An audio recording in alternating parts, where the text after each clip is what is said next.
when assumption masked allergies. Every Sunday, my whole family comes to my house for dinner.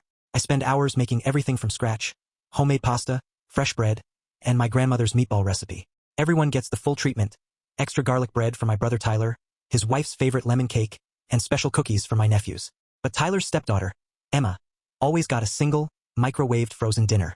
I rationalized it to myself. She was picky and would barely touch anything I made anyway, so why waste good ingredients?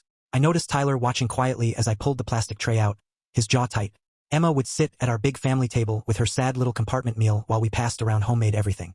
She never complained, just ate her processed food silently. This went on for 2 years. Stop sign the cereal aisle revelation. Last month, I ran into Emma's teacher, Mrs. Peterson, at the grocery store. While chatting, she said something that stopped me cold. Emma's doing so much better since you started packing those special lunches for her. The other teachers always comment on how thoughtful her family is about her allergies. What allergies? Mrs. Peterson looked confused. Emma had severe food allergies: dairy, eggs, and most preservatives. She explained that Emma had told them her stepmom makes special allergy-free meals for her because regular food makes her sick. I felt physically ill. My homemade pasta, bread, and meatballs were all loaded with ingredients she couldn't touch. She couldn't eat any of it without getting sick. The frozen dinners weren't a result of my laziness. They were the only safe food she could have at my house. I had spent 2 years treating her like she was spoiled and difficult. Loudly crying faced the truth from Tyler. I drove straight to Tyler's house. Tyler, why didn't you tell me Emma has food allergies? He stopped working on his motorcycle and stared at me.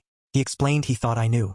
He recalled 3 years ago, when a quiet 8-year-old Emma tried to tell me something about food while I was rushing around, and I hadn't truly listened. Tyler put down his wrench.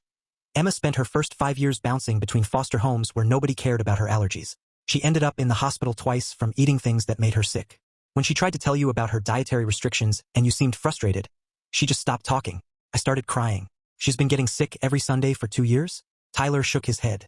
No, I started bringing those frozen meals because they're the only brand that's completely safe for her. She actually looks forward to Sunday dinners now because she knows she won't end up with stomach cramps or hives. Emma's used to adults not understanding her needs. She never expected you to accommodate her allergies. But she did notice that everyone else got homemade food while she got something different. Red Heart, the homemade meal. I felt like the worst person in the world. I spent the rest of the week researching allergy-free recipes. I made dairy-free pasta, egg-free bread, and safe meatballs. When Emma walked into my kitchen and saw a plate of homemade food sitting at her spot, she just stared at it. Is this really for me? Every bit of it made special just for you, I told her. She took one bite and started crying happy tears.